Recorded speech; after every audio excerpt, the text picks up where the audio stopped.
Selection India पर दोस्तों आपका बहुत बहुत स्वागत है, अभिनंदन करता हूं। मैं गोविंद आपके समक्ष हाजिर होता हूं करंट अफेयर्स के समसामयिक महत्वपूर्ण मुद्दों के साथ जो आपके एग्जाम में बेहद इंपॉर्टेंट होंगे।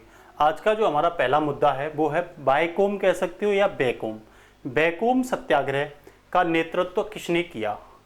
पहला ऑप्शन कह रहा है वो ईबी रामास्वामी पेरियार। दूसरा कह रहा है सरदार वल्लभ भाई पटेल। तीसरा कह रहा है बाल गंगाधर तिलक और फोर्थ कह रहा है आर.बी. सुब्रमण्यम। तो इसका जो आंसर होगा वो ए होगा, ठीक है ना। और इनके बारे में अगर हम बात करें तो ये तमिल के एक राष्ट्रवादी राजनेता हैं और सामाजिक कार्यकर्ता हैं जिन्होंने केरल में जो दलित हैं उनके लिए अस्पृश्यता को लेकर के, जो अनटचेबिलिटी होती थी उसको लेकर के काफ़ी आवाज़ उठाई और दलित समाज को काफ़ी जागरूक किया। ये जो बायकोम सत्याग्रह है, स्पेशल हम अगर इसकी बात करें तो ये केरल में जो मंदिर थे उनके आसपास की जो सड़कें थी उन पर दलित जो है उन दलितों को चलने पर क्या थी, रोक थी। तो इन्होंने इस आंदोलन के माध्यम से, इस सत्याग्रह के माध्यम से इसको क्या यहाँ से निजात दिलवाई थी, ठीक है ना। पूछ लेगा जस्टिस पार्टी की स्थापना किसने की, तो ईबी रामास्वामी पेरियार ने जस्टिस पार्टी का गठन किया था। बाद में इस पार्टी को द्रविड़ कड़गम बोला गया था, ठीक है ना। इसके साथ ही नेक्स्ट जो दूसरा टॉपिक है वो है हमारा हाल ही में डीआरडीओ द्वारा किस मिसाइल का परीक्षण किया गया। हाल में डीआरडीओ द्वारा किस मिसाइल का परीक्षण किया गया? पहला कह रहा है नाग मिसाइल, दूसरा कह रहा है अग्नि मिसाइल, तीसरा कह रहा है अग्नि 5 मिसाइल और फोर्थ कह रहा है त्रिशूल मिसाइल। तो इसका आंसर होगा हाल में अग्नि 5 मिसाइल का क्या किया गया, परीक्षण किया गया है, ठीक है ना।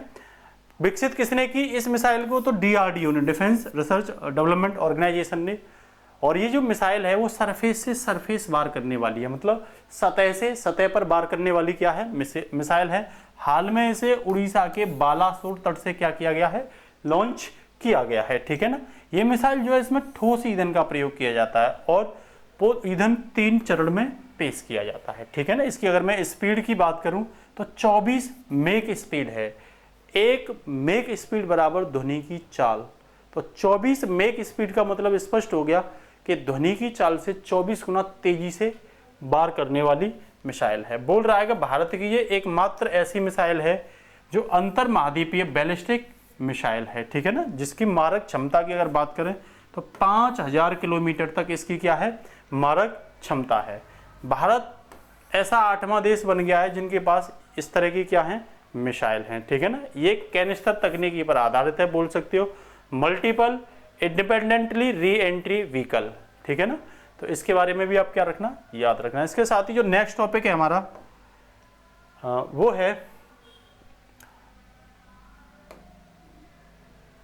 हाल में सिरा, खो मिर्च तथा तामेगलोंग संतरे को किस राज्य के लिए जीआई टैग दिया गया है? ज्योग्राफिकल इंडिकेशन का टैग दिया गया। कह रहा है मेघालय, दूसरा कह रहा है मणिपुर, तीसरा कह रहा है महाराष्ट्र और चौथा कह रहा है कर्नाटक। तो ध्यान रखना हाल में पूर्वोत्तर राज्य मणिपुर को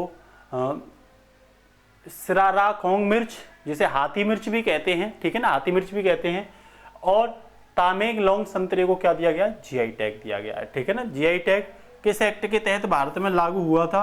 तो भौगोलिक संकेतक माल पंजीकरण और संरक्षण अधिनियम 1999 के तहत ये क्या हुआ था, लागू हुआ था, ठीक है ना। इसके महत्वपूर्ण फैक्ट के बारे में देखें तो बोल रहा है कि ये जो मिर्च है वो एक गांव पड़ता है उखरुल जिले के सिराराखोंग गांव। ये इस गांव के नाम पर ही इस मिर्च का नाम पड़ा। ये किस जिले में है, उखरुल जिले में है, ठीक है ना। इस मिर्च में विटामिन सी और कैल्शियम पाया जाता है। ये मिर्च जो है वो एंटीऑक्सीडेंट मिर्च है। कौन सी है, एंटीऑक्सीडेंट, ठीक है ना। संतरे की अगर बात करें तो ये मैड्रिन परिवार की प्रजाति की एक किस्म है संतरे की, ठीक है ना। इसका औसत वजन लगभग 232.76 ग्राम के करीब होता है। ये मीठा और खट्टा होता है स्वाद में, ठीक है ना। और इस संतरे के उपलक्ष्य में ही मणिपुर में ऑरेंज फेस्टिवल भी मनाया जाता है। अगर मैं भारत में पहले जीआई टैग की बात करूं तो ये वर्ष 2005 में दार्जिलिंग की चाय को दिया गया था, ठीक है ना।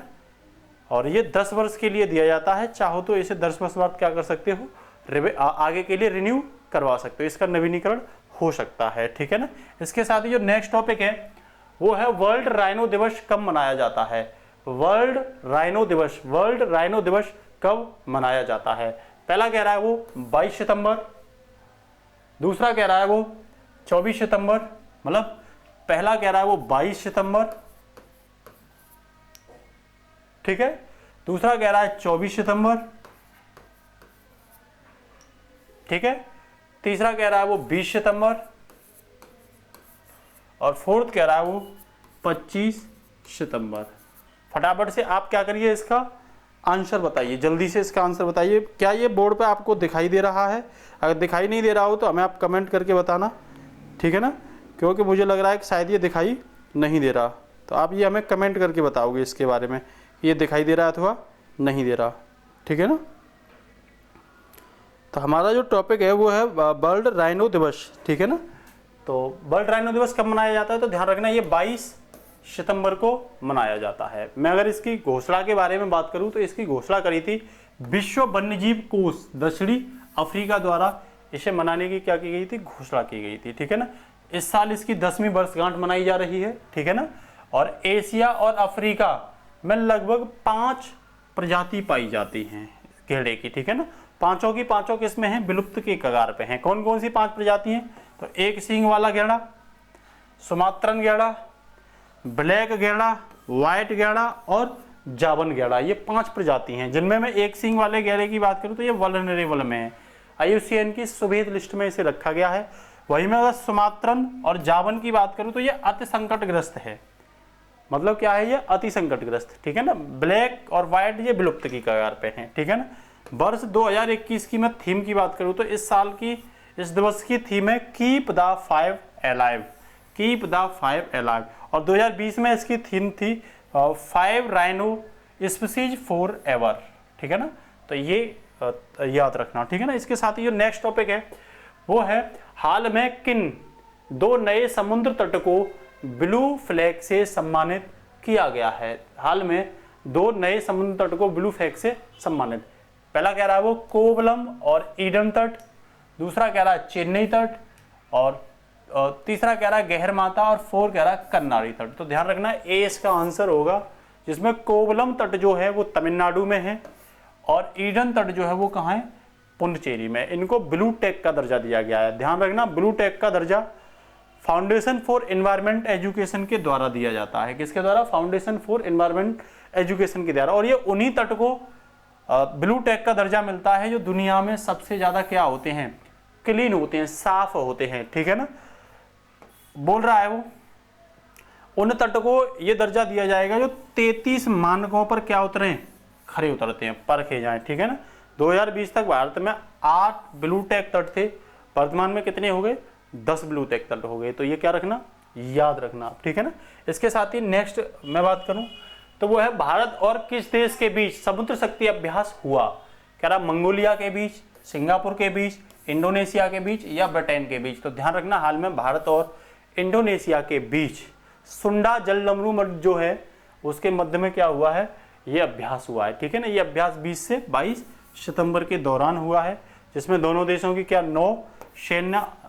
नौसेना शामिल हुई थी। भारत की ओर से इसमें शिवालिक और कदमत ये 2 जहाज शामिल हुए थे। अगर मैं पनडुब्बी की बात करूं तो P-81 पनडुब्बी भारत की ओर से क्या हुई थी, शामिल हुई थी। इस बार ये तीसरा संस्करण है, कौन सा है, 3rd संस्करण है ये, ठीक है ना। इसके साथ ही नेक्स्ट टॉपिक है हिमालय फिल्म फेस्टिवल कब मनाया जाता है। हिमालय फिल्म फेस्टिवल कब मनाया जाता है, कह रहा कब तक मनाया गया है, कह रहा 24 से 28 सितंबर, 20 से 24 सितंबर, 22 से 26 सितंबर या 20 से 22 सितंबर। तो ये जो मनाया जाएगा वो 24 से 28 सितंबर तक मनाया जाएगा। और कहाँ पे, लद्दाख की राजधानी लेह में मनाया जाएगा। इसका उद्घाटन करेंगे केंद्रीय सूचना एवं प्रसारण मंत्री। आपको कमेंट बॉक्स में लिखकर बताना है कि वर्तमान में केंद्रीय सूचना एवं प्रसारण मंत्री कौन है, ठीक है ना। ये कह रहा है कि इस महोत्सव में ही ये जो महोत्सव है वो आज़ादी का जो अमृत महोत्सव है उसका क्या है, एक हिस्सा है, ठीक है ना। वो कह रहा है कि इसी महोत्सव की जो उद्घाटन फिल्म होगी वो विक्रम बत्रा जो कारगिल युद्ध के कैप्टन रहे थे उन पर आधारित जो शेरशाह फिल्म है ये इसकी उद्घाटन फिल्म रहेगी, ठीक है ना। तो इसके साथ जो नेक्स्ट टॉपिक है वो है सांकेतिक भाषा दिवस कब मनाया जाता है। सांकेतिक भाषा दिवस कब मनाया जाता है? आप जल्दी से इसका क्या दो, आंसर दो। सांकेतिक भाषा दिवस कब मनाया जाता है? जल्दी से। तो ध्यान रखना पहला ऑप्शन है इसमें 23 सितंबर, दूसरा कह रहा है 22 सितंबर, थर्ड 24 सितंबर और फोर्थ कह रहा है 25 सितंबर। तो ध्यान रखना सांकेतिक दिवस जो मनाया जाता है वो 23 सितंबर को मनाया जाता है, ठीक है ना। किसके लिए? जो सांकेतिक भाषाएं होती हैं उनके संरक्षण के लिए, ठीक है ना। इसकी परिकल्पना किसने की थी? तो world federation of the deaf ने इसकी परिकल्पना की थी। इसकी घोषणा किसने की थी? तो इसकी घोषणा यूनाइटेड नेशन जनरल असेंबली ने, संयुक्त राष्ट्र महासभा ने की थी और इसकी स्थापना हुई थी world federation of the deaf की 23 सितंबर 1951 को। उसी के उपलक्ष्य में ये मनाया जाता है। इस साल की जो इसकी थीम रही है वो रही है we sing for human right, ठीक है ना। इसके साथ ही नेक्स्ट जो क्वेश्चन है वो है किस देश की पीएम को एसडीजी प्रोग्रेस अवार्ड से सम्मानित किया गया है? एसडीजी प्रोग्रेस अवार्ड से सम्मानित किया गया है, ठीक है ना। वो किस देश की पीएम थी? तो